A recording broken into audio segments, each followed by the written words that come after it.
Reconstrução humana. Sejam todos bem-vindos a mais um encontraço, a mais uma prosa, a mais um bate-papo de utilidade pública. Lembrando que o nosso carro-chefe é falar do transtorno mundial, da doença mundial chamada dependência química. Quem não conhece direto ou indiretamente é alguém que sofre, que está sendo assolado aí por essa epidemia mundial. Bom, eu já quero convidar todos vocês que estão engajados conosco, estão nos assistindo, a carinhosamente a compartilhar esse conteúdo, encaminhem, envie para outras pessoas para que eles possam também ter acesso a todo o material e conteúdo que nós estaremos deixando na mesa. E pode ter certeza que a informação para muitas pessoas continua sendo ouro. Bom, e agora eu já quero ir direto à mesa e me sinto privilegiado em reencontrar alguns amigos, conhecer a novos amigos, e eu quero apresentar os meus convidados aqui do nosso podcast do dia de hoje.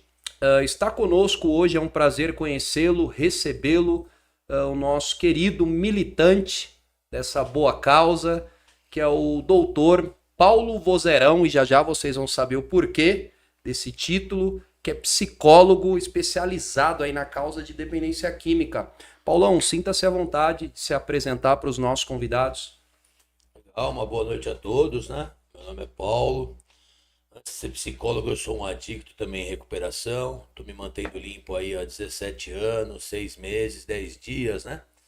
E é um prazer estar com vocês aí, pra gente bater esse papo aí, né? Pra gente destrinchar um pouquinho mais aí sobre a dependência química. Verdade. É um prazer estar com todos vocês aí. Muito obrigado, Paulão. Em breve aí a gente vai estar utilizando aí esse repertório. Bom, é um prazer rever o meu grande amigo, militante também, pastor Adriano Cassiano, que é presidente da comunidade terapêutica Resgatados por Jesus na cidade de Suzano, que há mais de uma década aí vem militando também, tentando salvar vidas da escravidão aí, da dependência química. Adriano, sinta-se à vontade de se apresentar aí na nossa retomada do nosso podcast. Boa noite a todos. Para mim é um prazer. Sou o Adriano Cassiano, conhecido aí. Para mim é um prazer estar aqui com o William, estar aqui com o Dr. Rodrigo Alex, nosso apresentador, com o Paulo Vozeirão, podendo conhecê-lo hoje, para bater esse papo aqui. Para mim é um prazer estar nessa mesa, poder ser lembrado. Para mim é uma honra muito grande poder ser útil e aprender aqui essa noite com esses dinossauros aí da reconstrução humana. Maravilha, é sempre um prazer, meu amigo. Em breve a gente vai estar gastando aí a sua bagagem. E também conosco um grande amigo, militante, alguém que se doou e se ofertou para esta boa causa, que é o nosso nobre amigo, doutor William Guerra, que é presidente das comunidades terapêuticas Voltando a Viver, que também aí há mais de uma década vem aí ofertando o seu tempo e a sua energia aí para salvar pessoas da escravidão da dependência química. William, sinta-se à vontade de se apresentar para os nossos convidados. Legal, boa noite a todos, né? Meu nome é William, sou também um adicto em recuperação. Dia 2 de maio completou 10 anos que Deus deu a graça de eu me manter limpo. Estamos nessa causa aí também desde esse período de recuperação. E hoje eu tô feliz, cara, de reencontrar vocês aqui nessa mesa novamente, né? Por alguns motivos nós estamos parados aí por algum tempo, né? Verdade. E hoje essa oferta aí de nós estar juntos. E legal estar aí com vocês hoje aí. Maravilha, William. Em breve aí a gente vai estar retornando a fala contigo. Bom, meus queridos, agora eu gostaria de convidar a atenção de todos vocês que estão ofertando o seu tempo carinhoso aí para nos ouvir e para se relacionar conosco aqui através da conexão. Nós temos um tema hoje muito importante dentro do mundo da dependência química. E esse tema é conhecido como fantasma que assola a categoria dos portadores da dependência química. E qual é o tema? Por que o dependente químico tem muitas recaídas. Ou seja, porque o dependente químico volta muito ao uso da substância, seja ela qual for. Então, um pai, uma mãe, uma esposa, um filho, um codependente, alguém que está ali paralelamente acompanhando um dependente químico, já sofreu e sofre muito com essas idas e vindas ao uso. Então é esse assunto, essa temática que a gente quer abordar aqui. E já abrindo esse assunto, eu quero utilizar aí o doutor Paulo. Paulão, lá no começo da sua trajetória, lá atrás, vamos engatar uma ré aí, vamos voltar lá atrás. Essa ideia de recaída sempre foi muito gritante para o dependente químico? Ou você olha hoje para essa safra mais nova de usuários e vê que o índice de recaída aumentou por alguma circunstância? O que você pensa sobre isso? Mudou alguma coisa ou recaída sempre foi gritante? Legal. Então, Rodrigo, é assim, né? Eu atuo na área aí há 16 anos, né? Então, eu me formei assim como psicólogo e depois eu fui fazer alguns cursos na área de dependência química, né? E logo comecei a atuar na área de dependência, em instituições, né? E um dos temas que eu abordo nas reuniões, nas instituições na qual eu trabalho é justamente a prevenção da recaída, né? O Legal, PPR, importantíssimo. Plano de Prevenção à Recaída, né? Então, sempre foi um tema muito gritante, né? O índice de recuperação, assim, infelizmente, né, é muito baixo, né? Então, é assim, né? Uma vez eu estava participando de uma reunião de um outro terapeuta e nessa reunião tinha cerca de 70 residentes, né? E ele expondo assim, falando mais ou menos sobre esse tema, ele falou que depois de um ano, só 10% daquele pessoal que estava lá ia ficar limpo. E eu, na minha cabeça, fiz a conta, né? 10% de 70 é umas 7 pessoas, né? Sim. E aí ele continuou abordando esse tema e concluiu falando que depois de 5 anos, só um daqueles 70 estaria limpo. E esse um fui eu, né? Se passou-se aí mais do que ele cantou a bola e só eu fiquei limpo daquela época, né? Talvez um ou outro que eu não tenha mais contato, talvez possa ter ficado, Sim. mas a grande maioria que estava presente naquela fatídica reunião em 2006, só eu fiquei limpo. Muitos morreram, né? Acredito. Outros foram presos, outros se perderam por completo na adicção, uns recaíram e voltaram, graças a Deus, né? Mas assim, são poucos. Realmente, assim, recuperação é para poucos. Muito obrigado, Paulão. Queridos, atentem bem a essas estatísticas, esse relatório. Como informação é importante, você que pretende ter uma comunidade terapêutica ou pretende atuar nesse campo, na verdade é como a gente já comentou algumas vezes, Adriano. A mesa aqui se torna um seminário para muitos, porque é partilha de informação e conhecimento de causa. Utilizando agora dois companheiros que estão aqui na mesa, Paulão, que são proprietários, responsáveis, diretores, né? Heróis que assumiram aí o papel da direção de unidade, começando pelo Adriano. Adriano, o agrupamento que você recebe, né, a safra de pacientes, ainda há demanda daqueles que retornam ou novamente para a sua unidade, ou que você tem ciência que procuraram outra unidade, ou que você indicou para outras unidades, ainda é maior do que aqueles que conseguem estabilizar? Ô, doutor, obrigado pela pergunta. Então, o CT Resgatados por Jesus, né? Já falei em alguns episódios anteriores. Eu venho de uma época antiga de casa de recuperação ainda, Sim. né? Então, a recaída era... E eu vi muitas pessoas voltarem, muitas, Acredito. diversas pessoas voltarem. Acredito. E... assim, a gente... vendo essas recaídas, a gente intensificou. intensificou nessa proposta da PPR, do PPR.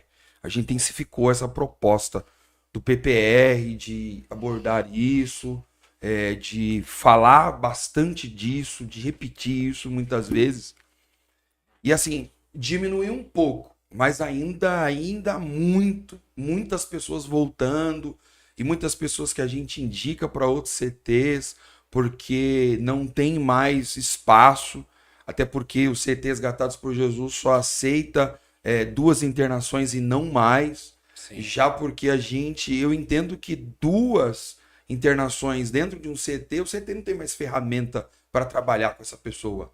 Ele não consegue mais ter ferramentas para trabalhar. Então, é preciso que se indique um novo lugar para que ele possa aprender ferramentas novas. Até porque eu estava brincando hoje que tem algumas pessoas que vira patrimônio do CT.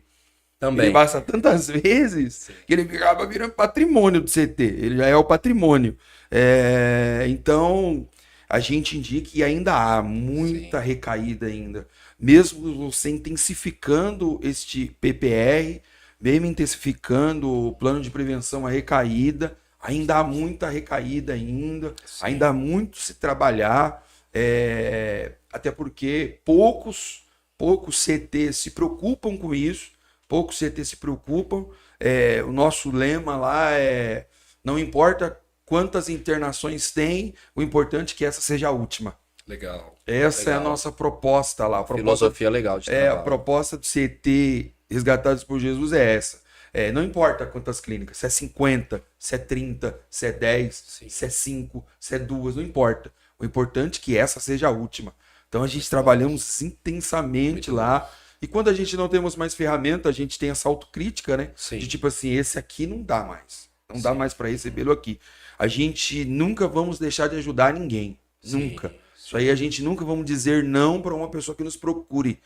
Só que ajudar também não é só no meu CT, né? Tem outros CTs para indicar, tem muitos companheiros para indicar. Então a gente procura fazer isso, mas ainda há muito. Ainda a gente recebe muitos que...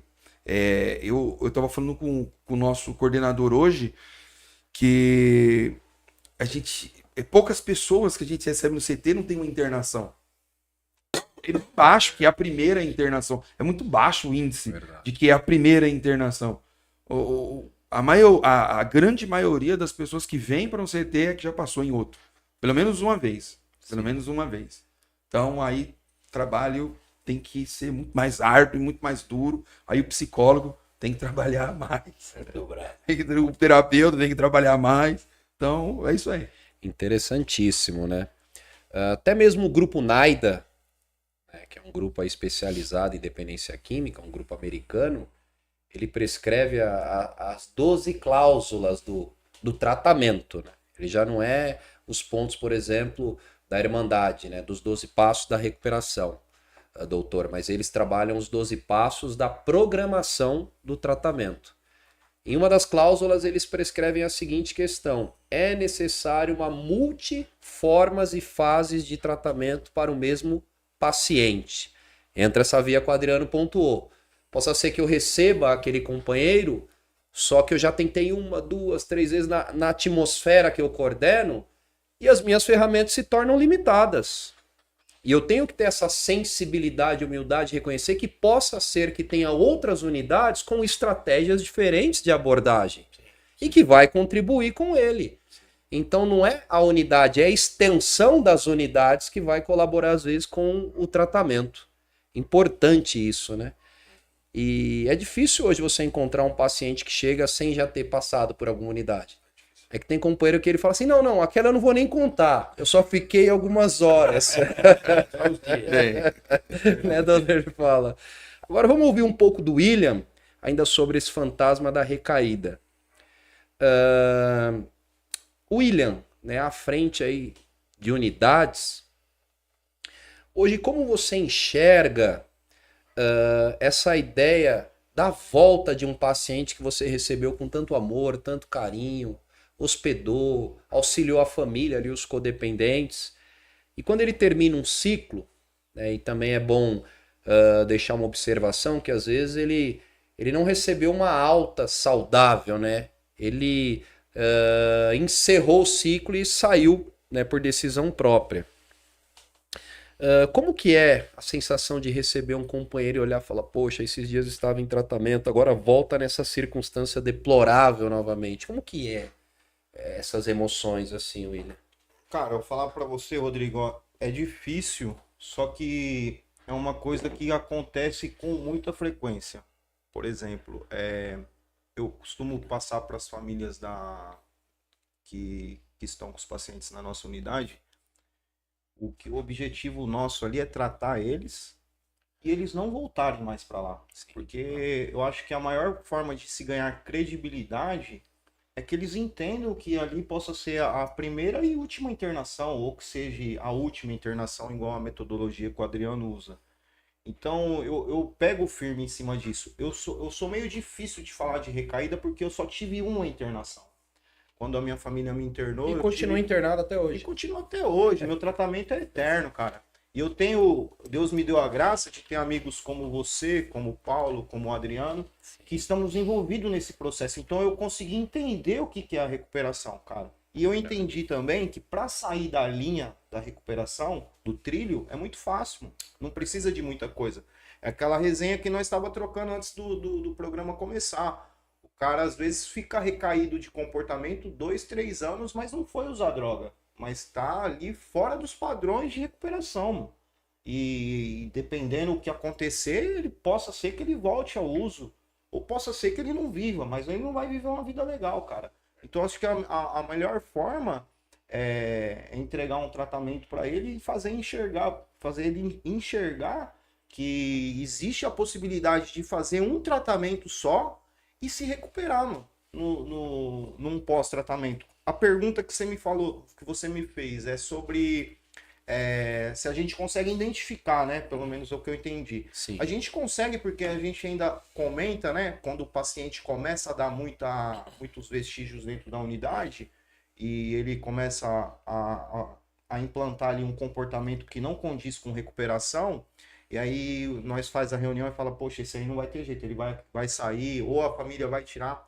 E a gente fala, infelizmente, é só se for um milagre, mano. Porque não tem como você pegar um atalho em recuperação, mano. Ou você faz o processo, passa pelo processo da dor, de todo daquele processo doloroso, ou você sai e corre o risco de voltar. E o que acontece, eu não vou generalizar, mas 99% que sai sem a conclusão de um tratamento, sem fazer aquilo que é para ser feito, eles voltam, cara.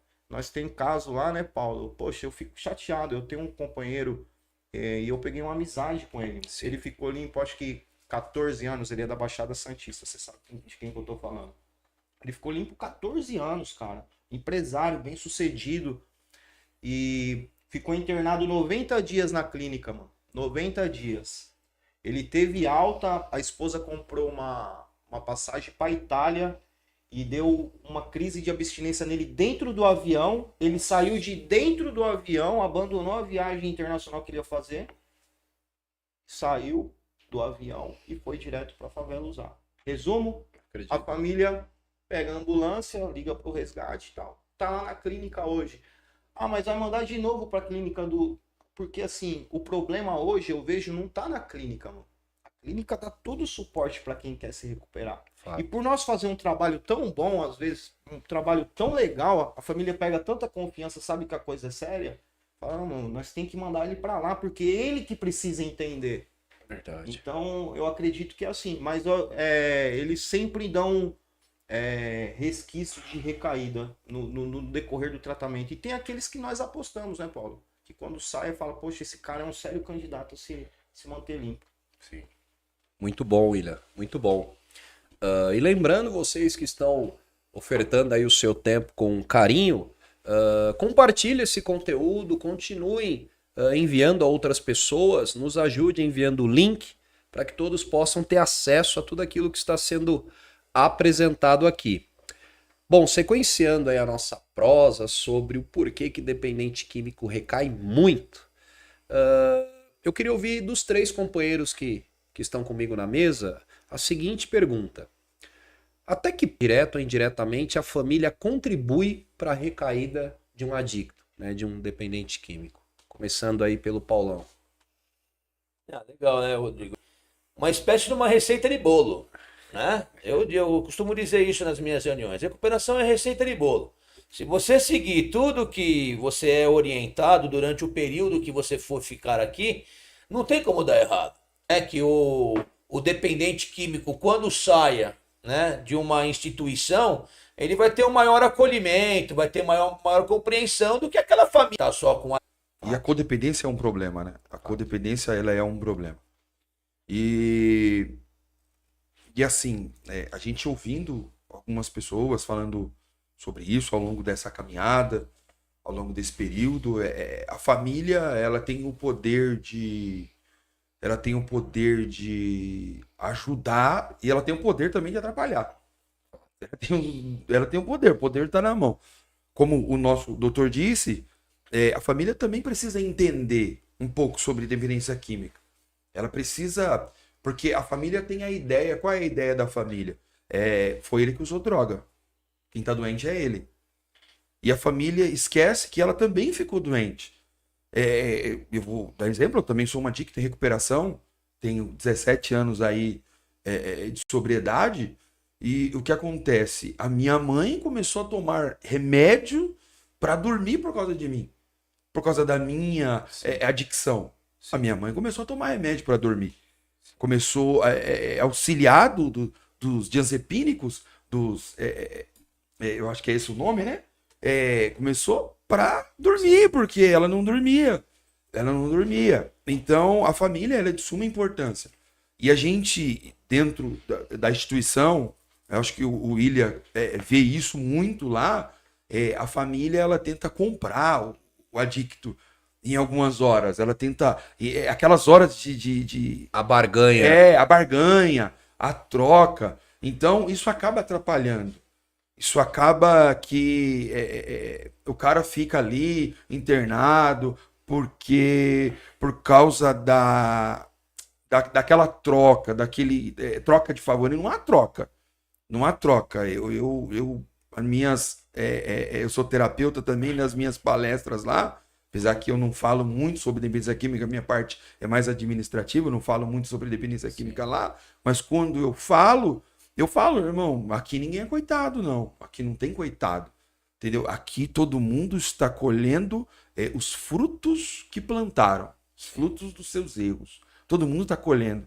Então, a família, ela precisa se conscientizar também. Ela precisa também procurar ajuda. Há vários programas de recuperação também para a família, Amor Exigente, Naranon, né? Há vários programas, então ela precisa, porque ela precisa ajudar, ela precisa estar junto. A gente vê o distanciamento, muitas vezes, a gente vê o distanciamento da família em questão a tratamento. A gente vê o distanciamento da família, há um distanciamento muito grande. E a família precisa chegar perto, a família precisa estar ali. Eu preciso saber o que você está aprendendo, eu preciso saber, porque senão ela será uma pedra de tropeço. Bem entendeu? colocado. Será uma pedra de tropeço no tratamento. O meu professor dentro da comunidade terapêutica que me ensinou a grande maioria das coisas que eu sei, Sim. como ele dizia que a gente entrega um filho limpo, bonito, e a família consegue destruir. Se ela não tem um preparo, ela consegue acabar ali com o tratamento em horas. Muito bem colocado. Eu não quero entrar muito nessa via, até porque não é a pauta, né? E a gente respeita aí a devoção, a confissão de fé de cada um, né? Até porque a recuperação é para todos, independente da sua confissão de fé, né? Eu, particularmente, tenho a minha, né? Eu confesso a Jesus Cristo como único e suficiente Salvador, não abro mão disso. Entendo que a minha recuperação, né, como um adicto que há mais de 20 anos tem alcançado a sobriedade, eu entendo que foi a bondade, a misericórdia do meu Deus, e após isso meu esforço, meu sacrifício diário de colocar em prática o programa, todos os dias.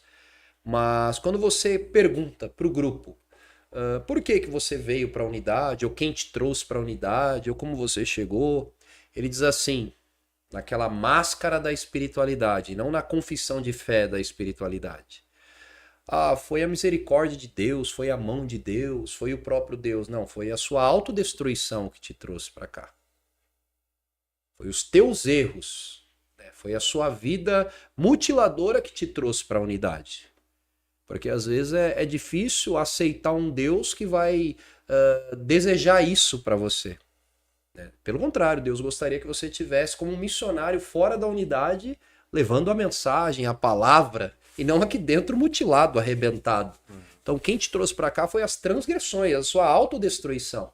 E agora você vai se conscientizar que existe um Deus que pode te auxiliar desde que.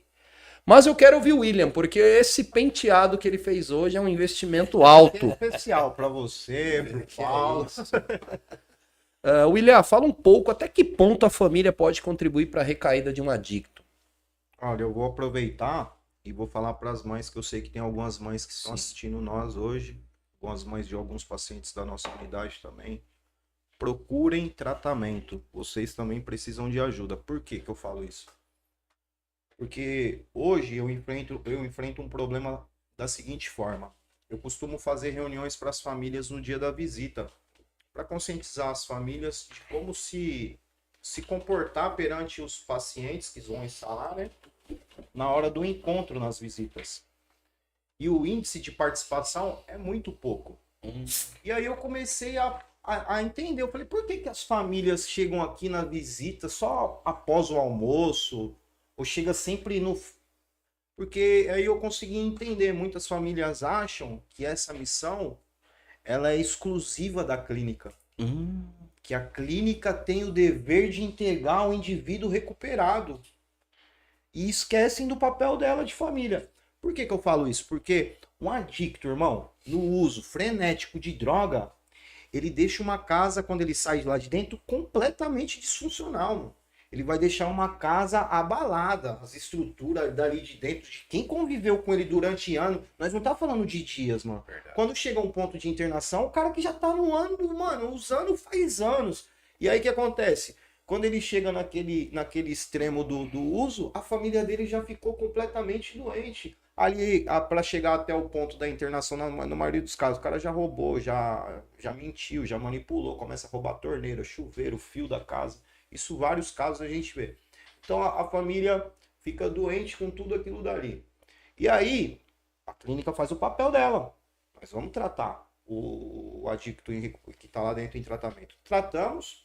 Quando termina, nós perguntamos, por que vocês não vieram na reunião de conscientização? Vocês procuraram Amor Exigente? Foram no grupo de Alanol, Naranol? Não foram. E aí o adicto sai e encontra a casa dele completamente disfuncional.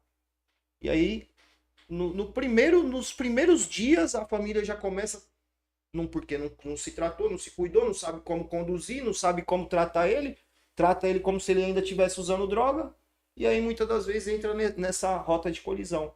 A família não soube lidar com o cara em recuperação. Sim. E aí, às vezes, o adicto, sem muita... Não que ele seja um coitado, porque ele tem que também ter a integridade dele saber que a recuperação é exclusivamente ele que vai fazer, não é o pai, não é a mãe.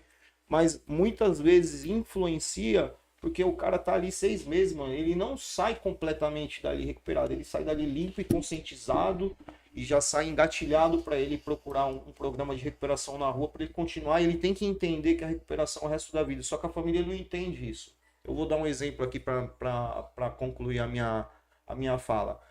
Quando eu saí, a minha família, eu não sabia. No 3º mês eu soube que a minha mãe estava frequentando o grupo de Amor Exigente. No 5º mês que eu estava internado, minha mãe já era coordenadora de Amor Exigente. Então ela se envolveu ali com o pessoal que que já tinha casos. Eu não sei como que funciona na íntegra o Amor Exigente, mas eu sei que fez muito bem para minha casa. Por quê? Ajudou na minha recuperação. A minha mãe e o meu pai foram um dos pilares, foram aquelas pessoas que estendeu a mão e falou, tamo junto, eu vou te ajudar nessa doença aí. E aí, meu pai colocava eu no carro e me levava. Quando eu chegava na porta do grupo, os caras falavam, ih, a van do Guerra chegou. E meu pai tava naquela. Quando ele se sentiu, depois de quase 2 anos, eu falei, pai, tá na hora da reunião. Aí ele catou e falou assim, é mesmo, tá na hora, né? Tirou a chave do carro e falou, hoje é o dia de você ir sozinho. Eu quase chorei, mano. Legal. Porque ele fez um acompanhamento, então ele soube, e até hoje, mano, até hoje, minha mãe me olha bem nos olhos, ela me abraça, ela me beija, no conversar, a mãe conhece no olhar, Fato. mas através do tratamento que ela teve, para finalizar, minha mãe ficou quase 15 anos sem fazer uma viagem, mano. Porque, eu vou viajar, se eu viajar, eu não sei se eu voltar, ele vai estar vivo, sabe? Fato. Depois que eu fiz o tratamento, que eu me tratei, ainda demorou um pouco para ela desapegar disso, mas hoje ela viaja com meu pai sozinho, quando pensa que não, liga, eu já tô chegando aqui em Goiás, na casa da sua irmã. Sim. Isso não tem prazo, isso não tem preço, cara. Não. É uma coisa que, mas porque ela entendeu que ela precisava viver a vida dela, que aconteceu durante muitos anos. Ela deixou de viver a vida dela para sofrer o meu sofrimento. Então, famílias, procurem grupo de amor exigente, né, Paulo? A gente sempre indica, Naranon, Alanon, Amor Exigente, vai ajudar vocês a encontrar um caminho de recuperação para vocês também. Posso pegar só um ganchinho, À Rodrigo, vontade. do Guerra? Porque À eu vontade, achei, doutor, à vontade. Eu lembrei de uma parada assim que acontece muito, né? Poxa, dentro da instituição a gente orienta, né, como o adicto deve proceder, né, quando acabar o tratamento, que ele deve buscar grupos de autoajuda, deve buscar um poder superior, uma espiritualidade na qual ele compreenda, né? Deve ocupar a mente, evitar pessoas, lugares e hábitos, enfim, né? Mas dentre todas essas coisas que eu falei, o grupo ele é fundamental, né? Grupos de autoajuda, eu acredito que são fundamentais para a recuperação, assim como a espiritualidade também Sim. né? E aí o que é muito engraçado dentro desse contexto que a gente acabou de discutir é que a família realmente ela deixa o indivíduo para a instituição tratar, a instituição trata, a pessoa compreende que ela precisa de todo esse contexto para ficar limpo. Aí na primeira oportunidade que o indivíduo fala, hoje eu estou indo para o grupo. Não, você não precisa de grupo. Né? Não, mas hoje eu preciso ir num culto. Não, mas hoje está frio, fica aqui em casa. Você está bem. Você está bem. Né? Então a família, por não compreender, né, o contexto todo que é abordado dentro de uma instituição, por não frequentar esses grupos de autoajuda, por não buscar ajuda, acaba assim, como o Adriano colocou, né?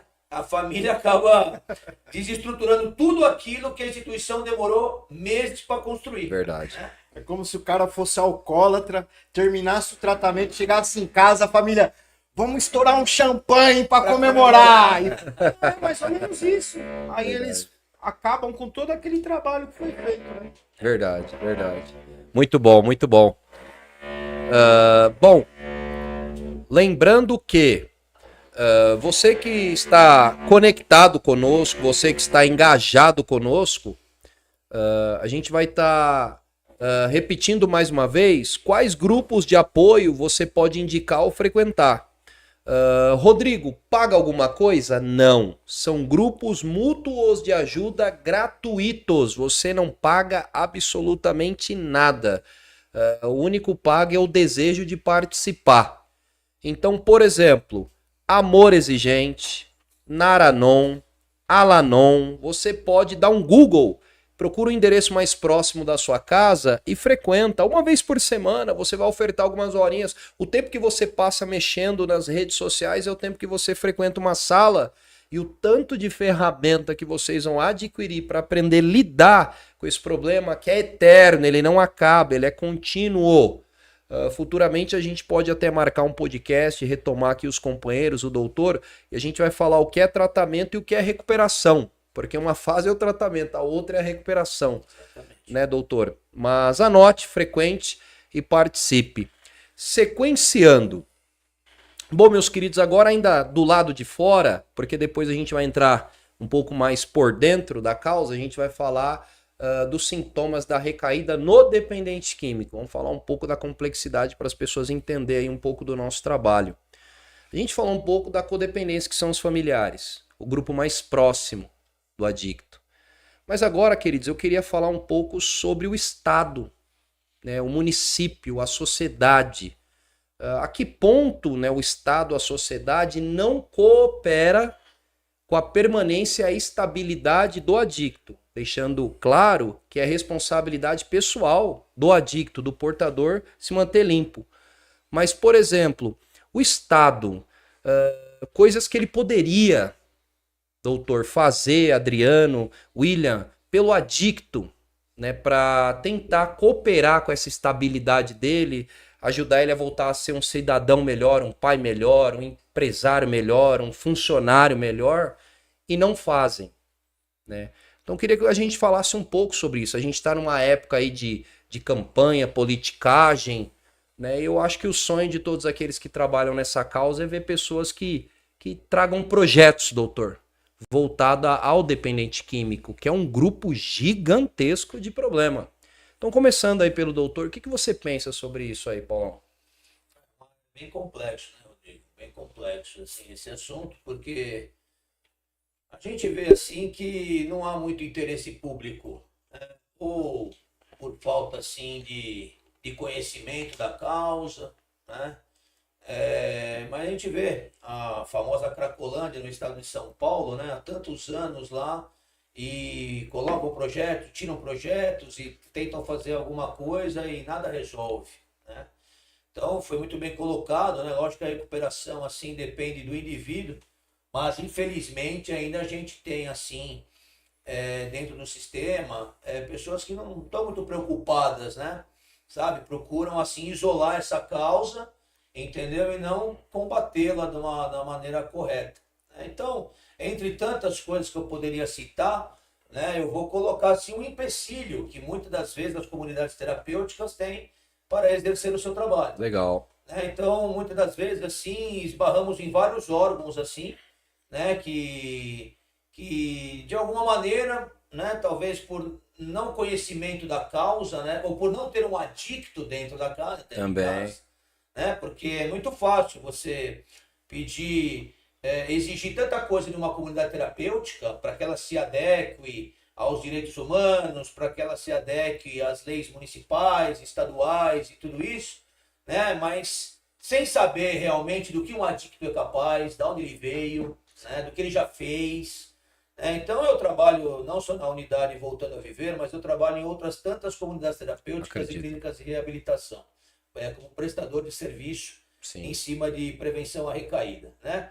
E eu vejo, assim, comunidades muito bem estruturadas para receber, só que não recebem o apoio. Pelo contrário, né? Alguns órgãos, que não cabe eu estar falando, mas vocês devem imaginar, muitos órgãos tentam impedir esse trabalho. É lógico, né, que existem também outras tantas comunidades, né, que é totalmente assim, depósito de gente. Então, por isso que a gente orienta também as famílias a pesquisarem, né, sobre as comunidades na qual vão colocar os seus entes queridos, tudo, que muitas comunidades são realmente depósitos de gente, mas cabem aos órgãos competentes estarem fiscalizando, né, em relação a documentações, né, a estrutura, aos profissionais que lá trabalham, né? Mas uma das coisas que acontece é justamente isso, né, a falta de apoio a clínicas de reabilitação que estão assim propensas a receber esse público, na qual você colocou, é um público muito grande, mas não recebe nenhum tipo de apoio, né?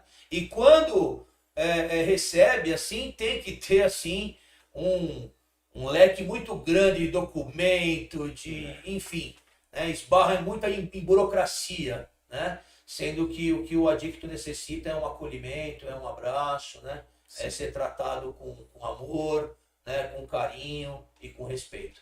Muito bem, Paulão. Posso pegar um gancho do Paulo? À vontade. Ele falou ali sobre um certo despreparo. Eu fico assim imaginando, Paulo.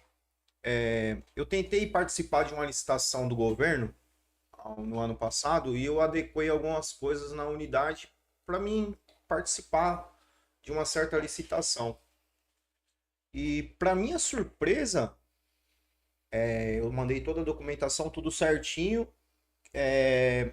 Foram até a minha unidade para fazer uma vistoria, mano. E quando chegou lá, quem que foi fazer a vistoria?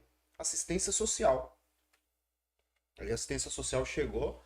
Eu peguei o gancho por conta que você falou que às vezes é por conta da falta de informação, despreparo, ou porque também eu acho que não teve nunca um adicto dentro de casa. E a assistente social falou, não, aqui não adequa, porque é o seguinte, aqui você tem que ter uma sala, todo paciente que chegar aqui tem que ter um celular para ele fazer cursos, porque se ele foi usar droga, porque ele não teve oportunidade na vida dele. Às vezes ele não tem uma casa, ele não teve um emprego. Eu falei, escuta, qual que é o público que nós vamos receber aqui? É para diminuir o programa Recomeço, era um programa que o governo do estado estava fazendo para retirar esse público da Cracolândia e arrumar as comunidades terapêuticas. Você acha que se eu der um telefone celular na mão de um cara que tá chegando da Cracolândia com 2 dias, você acha que ele vai fazer o curso? Ou ele vai pular esse muro aqui e vai vender esse celular lá na esquina lá para usar mais crack? Então ela ficou assim, meio que sem saber. Não, mas esse é o programa que foi implantado e tem que ser dessa forma. Então, tipo assim, pra mim fazer... Aí eu falei pra ela, não, pra mim mudar a minha forma de trabalho, daquilo que eu acredito, do que vem funcionando, pra mim mudar pro seu por conta de dinheiro, eu não mudo, porque eu não tô só nessa... Eu preciso do dinheiro, gente, eu não posso ser hipócrita. Nós Sim, precisamos fato. Uma empresa. É uma empresa. Opa, Mas eu tô nessa pela causa. E eu tô porque eu sou uma prova viva e tô limpo só por hoje. Então não aceito, tá bom, muito obrigado pela visita. Então é muito a falta de despreparo. Falando em políticas, né? Eu acompanhei aqui, eu tenho um grande amigo meu aqui, que é vereador na cidade, que ele é da causa, mano, da dependência química, ele tem pessoas da família dele e ele é da causa. E ele falou um dia pra mim, William, quero que você vá comigo pra nós fiscalizar o CAPS, mano, aqui da cidade. Nós fomos fiscalizar o CAPS, mano. Na hora que nós chegou na frente do CAPS, o CAPS é de frente pra uma escola estadual, um monte de gente usando droga na frente do CAPS, da escola. Aí entramos lá dentro, aí ele falou, escuta, esse povo que tá usando aí? Não, esse povo, eles estão participando da redução de danos, mano. Esses caras aí fumavam 10, 20 pedras, agora eles só fumam 2 ali, escondidas ali. ótimo. Então, assim, é uma instituição muito despreparada. E assim, Paulo, vocês me desculpem falar, cara. Às vezes eu acho que eles não querem acabar com Cracolândia, eles não querem acabar com... Nos leva a pensar isso em dado momento. Eles me né? levam a pensar isso pelas atitudes e pela forma que é conduzida as nossas políticas públicas sobre drogas. Muito bom, muito bom. Adriano, Até que ponto o Estado, a política pública, é negligente e até acaba esbarrando aí na recaída de um adicto que vem para um Estado, para uma sociedade que não tem as portarias que nem o Paulo pontuou, seja no tratamento ou fora do tratamento. Até que ponto eles devem triplicar essa preocupação em dar uma assistência? Boa pergunta. Já também que eles respondem primeiro, né? E eu vou matutando aqui, pensando o que eu vou falar. E o cérebro vai trabalhar. eu fico pegando adendo que senão eu esqueço. Então, o Estado, ele é totalmente negligente, né? Isso aí é fato, né? Porque o trabalho que fazemos é um trabalho do Estado. Isso é fato, né? O trabalho que fazemos é um trabalho totalmente do Estado. A gente terceirizamos esse trabalho de forma voluntária, de forma anônima, entendeu? De forma, muitas das vezes, anônima. E assim, esses dias, eu estava falando do assunto e eu lembro. Esses dias eu vi uma reportagem de uma instituição, eu acredito que os senhores viram, acompanharam, de uma instituição em Suzano, de uma unidade que tinha toda a documentação, tinha uma alvará de funcionamento e tal. E devido a algumas denúncias, e a reportagem passou criticando muito, e uma das denúncias era que os internos estavam comendo resto de mercado. Esse nome, eu acredito, né? Eu acredito que esse nome, resto de mercado, eram as doações que vêm do mercado, que vem ali, que um quebra do mercado, algo parecido. E é engraçado porque isso torna algo muito, como fala, repercute, esse tipo de notícia repercute negativamente em todas as instituições. E aí eu fico pensando, essa instituição está recebendo essa doação do mercado. Então significa que ela não tem ajuda. Sim. Será que o Estado não vê que ele que está falhando? Porque ele que deveria bancar a instituição, claro, que não precisava receber essa doação. Ele não precisava pegar isso do mercado. Se o poder público Suprisse, né? suprisse. Porque há vários programas de arrecadações. O Estado arrecada muita coisa. Toneladas. Toneladas. Então, eles acabam não repassando. E eu não sei como que funciona, não tenho muito informações sobre isso. Só que a gente vê em trabalhos que não funcionam. O William deu um grande exemplo, que é o CAPS. Porque para mim não funciona. Entendeu? O CAPS não funciona. Entendeu? É uma instituição. Eu não sei se vai causar polêmica acho que já uma instituição meio que falida. É uma instituição meio que falida. E recebe muito recurso. Acho que eles recebem Muito recurso. Porque isso é da prefeitura, é do Estado, o CAPS. O CAPS é do Estado, a instituição do Estado. Então, e assim, muitas vezes as pessoas que estão à frente não sabem nem o que fazer. Não sabem nem como lidar. Só abrindo uma observação, Andri, você já retoma a fala, muito inteligente. Eu lembro uma experiência que eu tive de visitar o CAPS em uma cidade, né? E as pessoas que trabalhavam no CAPS, nenhuma delas tinham formação sobre psicologia, psiquiatria, transtorno, ou seja, não tinha um curso básico para atender e gerenciar os transtornos e pacientes que chegam ali. Era como se fosse assim, usando uma linguagem figurativa, doutor. É colocando um pintor como mecânico. Não, especialidade. Sequência, Adriano. Então, eu usei o CAPS, né, de exemplo, que é uma instituição mais conhecida, né, que todo mundo conhece. Mas há outros programas. Recentemente teve o programa da Cracolândia, né? Sim. De dar o dinheiro e uma moradia por adicto. Como é que você vai dar dinheiro para um cara que usa droga? Como é que você vai dar dinheiro para ele? Como é que ele vai pegar o dinheiro e vai usar droga? Fato. Assim, eu quero que ele use. É isso que eu acredito que é isso que quer dizer. Eu quero que ele use droga, mas de forma segura. Use droga de forma segura. Não use droga no mato. Compre com o seu dinheirinho. Porque a ideia era um valor financeiro e uma estadia. E um lugar para ele dormir. Sim. Então, era um lugar, ele tá num lugar seguro. É tipo aquela família, aquela mãe ou esposa que fala, usa aqui dentro de casa, porque aqui dentro de casa... Tenha uma overdose num lugar limpo. Um lugar tranquilo. Então, são programas que não funcionam. Então, eu acho que o poder público, acho que os nossos governantes, há pouco programas de recuperação eficaz. Há muito se falando e pouco se na ideia de colocar em prática. E eu acho que uma das maiores instituições que recuperam pessoas são CTs e clínicas de recuperação. É uma das instituições que mais recuperam pessoas. E eu acho que terceiro é a igreja. Porque você vai em muitas igrejas aí, meu, você pergunta assim, quem usou droga aqui? A maioria levanta a mão. Tudo que tá ali. Então eu acredito que a terceira é as igrejas. E são instituições que não têm ajuda, não tem um investimento, não há. Então o poder público também deixa um pouco a desejar nessa questão aí. Muito bom, muito bom. Meus queridos, sequenciando, porque esse assunto é um oceano. Lembrando que a gente tem horário para começar e horário para terminar. Mas a ideia aqui é partilhar informação, conhecimento e levantar a bandeira dessa causa aí da reconstrução humana. Bom, a gente falou um pouco aí sobre essa ideia da recaída externa, seja no grupo da família, no grupo do Estado.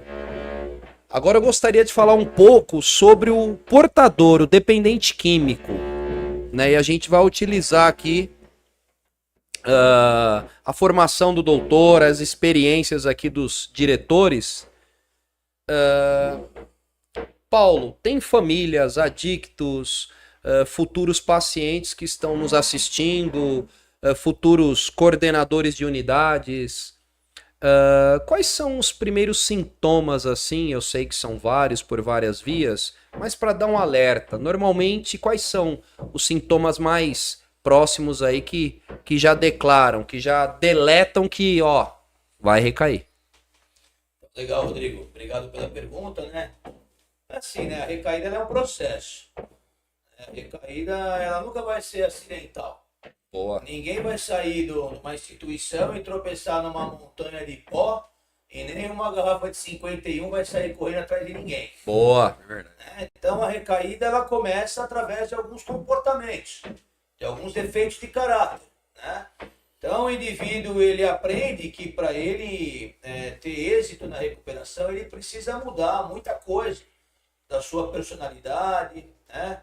Do seu comportamento, das suas atitudes, ter uma nova postura diante da vida, né? Sim. É isso que as instituições tratam, né? Independente de qualquer, a grande maioria segue mais ou menos a mesma metodologia. O que muda é uma coisa ou outra, como o Adriano colocou no início, né? Muito legal essa postura da instituição na qual ele é diretor, né? Olha, a gente aceita até 2 internações. A partir da terceira, vamos buscar uma outra alternativa para o indivíduo. Achei muito interessante, né? Mas é assim, a grande maioria segue a mesma ideologia, né? E eles aprendem, né? Todos os residentes acabam aprendendo, né? O que devem fazer em recuperação e que devem mudar, né? Alguns comportamentos, né? E aí, quando a pessoa ela não se transforma, né? A pessoa tem que buscar ser um novo ser. Sim. Né? Eu já não sou mais a mesma pessoa que eu era 17 anos e 6 meses atrás. Fato. Né? Eu ainda tenho alguns defeitos de caráter que estão enraizados dentro de mim, mas que eu já tomei consciência deles no meu dia a dia. Eu tento procurar ser uma pessoa melhor do que eu fui anteriormente. Bom. Tem tantos outros que já não fazem mais parte dessa nova maneira de viver que eu encontrei. Então, alguns sintomas que levam o adicto à recaída, na qual ele tem que se atenar, é a desonestidade, a impaciência, a intolerância, a indisciplina, né? A depressão, a frustração, a euforia. Né? Um grande índice de recaída acontece na euforia, quando as coisas estão tudo de vento em polpa. Né? A gente costuma dizer que adicto não pode jogar muito confete que ele quer pular carnaval. Né? Então, Guardem isso, guardem isso. por quê? Porque aí a pessoa começa se tornando displicente com a doença dela. Ah, pra que eu vou na igreja se eu tô bem? Tá tudo bem, irmão. Pra que eu vou no grupo de autoajuda se, tá tudo certo, né? E aí a pessoa vai se afastando das coisas da qual estavam dando certo, né?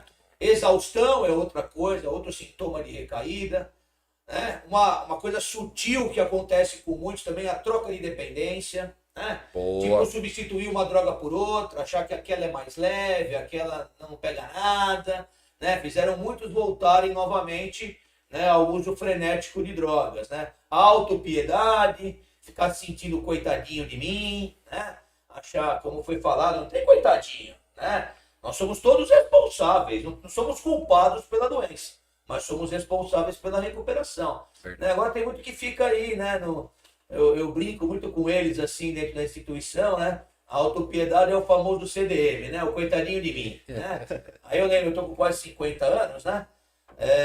Eu lembro de um desenho que tinha na minha época, né? Que era uma hiena que ficava, ó vida, ó céus, né? É um adicto, né? Trilhando a recaída, né? Nunca tá bom, sabe? Nunca tá legal. Só ele tem problema, né? Só ele tem problema, né? Pô, bem-vindo ao clube, né? Bem-vindo à vida, assim. Né? A pretensão, achar que com ele não vai acontecer o que outros acham, que o que aconteceu com outros, né? E ausência em grupos aí, ausência na espiritualidade. Dentro, é o que você falou, é um oceano aí, né? Essa parada. Mas eu acho que entre os principais estão esses que eu citei. Muito bom, muito E o bom. 13º? Esse aí você não esquece. Esse aí é segredo. Confessa pra nós, abre a caixa. Eu nunca vou esquecer, cara. Eu tava numa reunião de PPR do Paulo, eu como internado. Sim. E ele explicando pra nós os 12 passos da recuperação, né? Recaída. Da recaída. Sim. Os 12 passos. Aí ele falou o primeiro até o 10º. Aí chegou, falou, e tem um aqui que é o 13º. Aí ficamos todo mundo assim. Aí eu vou deixar pra ele falar. Manda, Paulo. Tomem cuidado com o 13º. calcinha e sutiã. Mas na verdade é uma alusão que eu Sim, faço fato. assim, em relacionamentos. Ah, sim. Né? Então o adicto assim, no início ele não sabe se relacionar. Fato. Ele tá aprendendo a se relacionar primeiro com ele para depois se relacionar com outros. Muito bem colocado. Usando só uma vírgula, terapeuticamente falando, quando eu tenho oportunidade de trabalhar isso, né, nos atendimentos, e quando a gente fala isso, soa como um confronto. Né? Eles reagem, né, de uma forma aversa. É como se fosse uma punição. Eu sempre digo assim, acredito que não é novidade que eu vou falar para vocês aqui. Quando ele encerra o ciclo do tratamento, se ele for uma pessoa solteira, se não for alguém que está reconstruindo um casamento, um relacionamento que ele já carregava, é sugerido que no mínimo ele fique 1 ano sem nenhum tipo de relacionamento afetivo. Porque ele precisa fazer as pazes com ele mesmo. Então ele não tem estrutura emocional, Adriano, para pensar em namorar, casar, se envolver, até porque emocionalmente ele é um cara abalado, destruído, machucado. Aí ele ouve um não, Se frustra. aí a culpa é da namorada que não quis ficar com ele. Ele sempre vai ter alguém para culpar, né?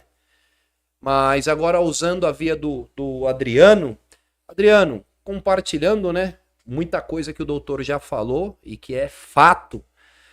O que você pensa aí sobre os sintomas que faz o dependente químico recair, né? Você sempre olha, a gente usa o termo, é a queda cantada.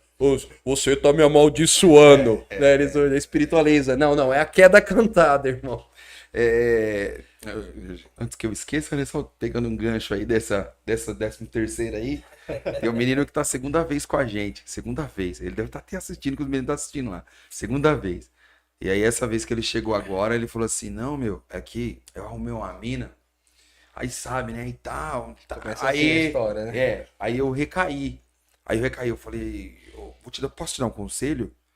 Ele falou, pode? Eu falei assim, faz um voto de celibatário.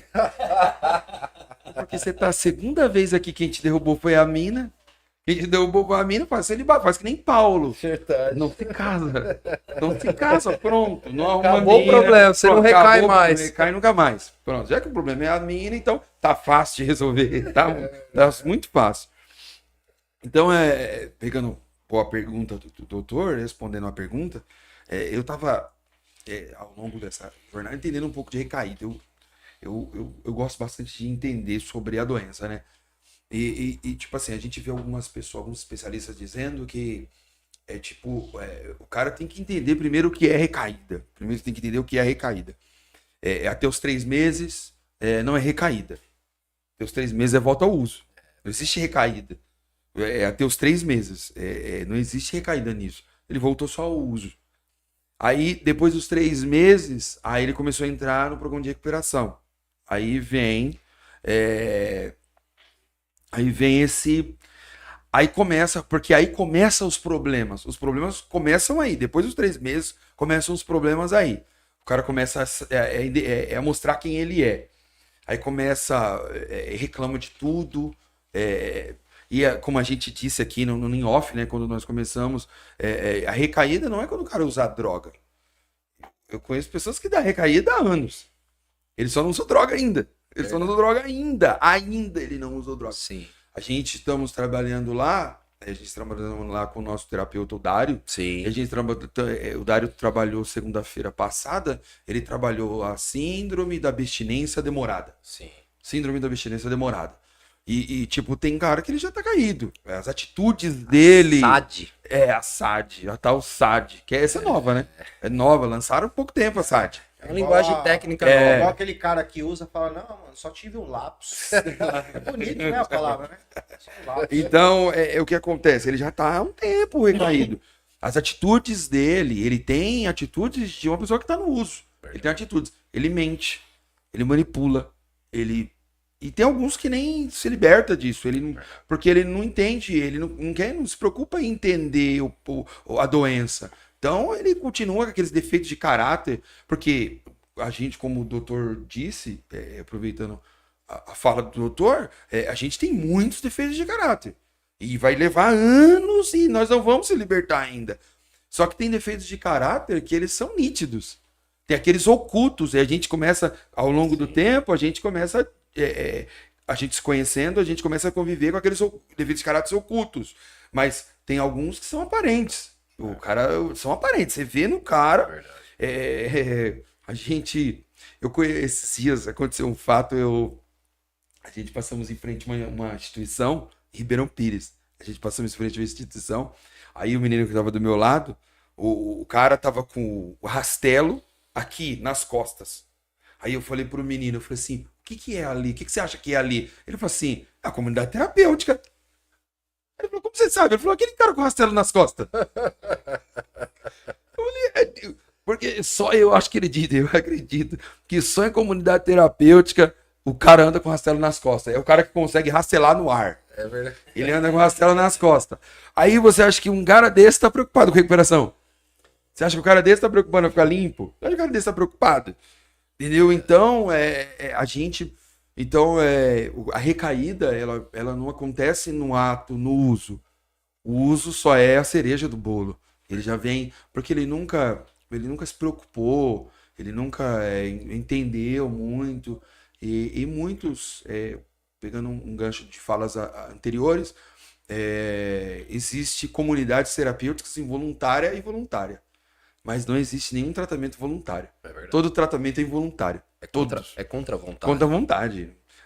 Contra a vontade. Por mais que o cara vá, se você der a oportunidade para ele decidir, ele não vai se internar. É porque o negócio, que o William disse, o negócio apertou tanto que ele foi se internar. Aí muitas das vezes voluntário. Mas não existe. Então, a mentira, o doutor falou vários aqui, a mentira, a manipulação, isso aí eu acho que é o mais, né? Eu acho que é o mais gritante. Sim. E que aparenta na recaída. Existe um comentário, né? E a gente já tá terminando, viu, queridos? A gente já tá encerrando o ciclo aí que já rompeu o nosso horário aí. Existe um comentário que as pessoas sugerem que a recaída faz parte da doença. Eu concordo. A recaída faz parte da doença, mas não da recuperação. Então a recuperação é oposta à recaída, até porque ela trabalha a recuperação, o retirar a pessoa dessa situação. Então quem usa esse termo, esse lapso para dizer que a recaída faz parte da doença é uma autojustificativa, né? Para dizer que tá doentaço ainda, né? William, para a gente encerrar e depois a gente tem aí as falas finais, falando sobre a recaída, se você quiser acrescentar alguma coisa, da recaída no adicto, né? Acho que eles pegaram bem aí o tema, né? Acho que pra mim, assim, que leva mais o adicto à recaída é a desonestidade. Legal. O que eu vejo hoje é o cara ser desonesto. Não desonesto com você e nem com você. Ele é desonesto com ele mesmo, né? Ele acha que ele consegue enganar ele mesmo. E aí ele entra nessa rota de colisão, que aí é onde entra os outros defeitos de caráter. Falando de defeito de caráter, o Paulo falou aqui, eu até lembrei, tem defeitos de caráter que está enraizado em nós, que o nosso programa de recuperação fala que nós temos que pedir humildemente a ele, a Deus, mano, para que ele remova os nossos defeitos, mano. Que é coisas que estão enraizadas em nós que é só Deus para retirar. Isso o próprio programa de recuperação fala, né? Mas eu acho que para mim hoje, assim, é a desonestidade. Se a pessoa for honesta, tem que ter pelo menos os 3 princípios básicos aí, né? Ser honesto, ter uma mente aberta e ter uma boa vontade para se recuperar. Se sair desse tripé aí, já corre um sério risco de voltar pro uso. Bom, meus queridos, eu quero agradecer a todos vocês. A gente vai encerrar aqui a nossa mesa, a nossa prosa, o nosso podcast.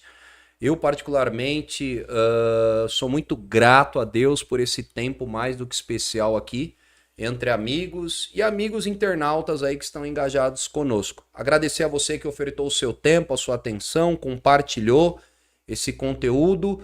Lembrando que em breve nós estaremos com mais um episódio chegando até a sua casa e a sua mesa. E eu quero aqui abrir para os nossos companheiros se despedir, deixar um abraço aí para alguém querido e a gente vai encerrar aí o nosso podcast de hoje. Paulão? Legal, eu queria agradecer também, né, o convite, a todo o pessoal aí, né, agradecer agradecer primeiramente a Deus também por também essa oportunidade de falar um pouquinho mais aí sobre dependência química, sobre recaída, né? Mandar um abraço assim para todos os companheiros e amigos que participaram aí, né, de uma maneira virtual. Mandar um beijo para minha esposa, né, para os meus filhos, assim, vocês são a razão do meu viver. Obrigado. Maravilha. Adriano? Foi bem, hein? Foi bem, hein? Fez uma média, hein? Fez uma média em casa, hein? Também agradecer os companheiros, agradecer o William Guerra, agradecer o Rodrigo Alex, Paulão, prazer conhecê-lo. Prazer, nosso irmão que está nos bastidores aí, Davi, é Davi? É o Davi. Nosso irmão Davi, que está nos bastidores aí, nos Verdade. auxiliando. Agradecer pelo apoio aí com a gente, pelo cuidado. Agradecer minha esposa, meu bebezinho que está em casa, que entende, né, o nosso chamado, né, que entende o nosso trabalho. É um tempo muito corrido e era o momento de eu ficar lá em casa com eles, mas liberaram para mim estar aqui. Agradecer minha família, agradecer meus companheiros, agradecer todos os internautas aí e nos ajude nessa iniciativa, né? Nessa iniciativa de falar desse assunto, assunto pouco falado e pouco distribuído aí nas redes sociais e tal. Então, só tenho a agradecer a Deus também por essa oportunidade, por hoje, pela minha sobriedade, agradecer cada internauta que ficou até agora conosco aí. Para nós, o mais importante, e o importante é a audiência, né? Verdade. De quanto mais pessoas nos ouvindo, e é com isso que a gente vamos aprendendo, né? Vamos Verdade. aprendendo falando, né? Então, agradecer a cada um e até a próxima. William? Agradecer a Deus, primeiramente, né? A oportunidade. Hoje eu fiquei bem à vontade, cara, porque eu tô junto de amigos já, né? Não é... Legal. Vocês são meus amigos de caminhada, de militância. Só tenho a agradecer a Deus mesmo ter colocado vocês no meu caminho. Paulão aí há 10 anos, Rodrigo Alex há um pouco menos, o Adriano. Agradecer a Deus pela oportunidade e até a próxima, se Deus quiser. Queria agradecer também o Davi, né, mano? Davi pelo tempo estourado aí, viu, Davi? Não vai cobrar não, viu, mano? Vamos rogar o pai, né? Rei Davi, Obrigado, era viu, rico, Davi, né? pela oportunidade aí de nós estar usando seu estúdio aí pela primeira vez, aí que seja a primeira de muitas, né, Rodrigo Alex? Tamo junto. Maravilha. Bom, meus queridos, eu quero também agradecer a Deus pela sua bondade e misericórdia diária, agradecer a minha família, aos amigos, as unidades que eu tenho a oportunidade de falar um pouco sobre recuperação, agradecer ao Meller David, o Rei Davi, que é rico, né, irmão? Então ele não vai cobrar isso da gente, não, pelo espaço aí, acreditar nessa causa também, e agradecer a cada um de vocês aí que ofertou aí carinhosamente o seu tempo. Lembrando que drogas não é o seu problema, enquanto o problema não é seu. Forte abraço a todos e até o próximo encontro.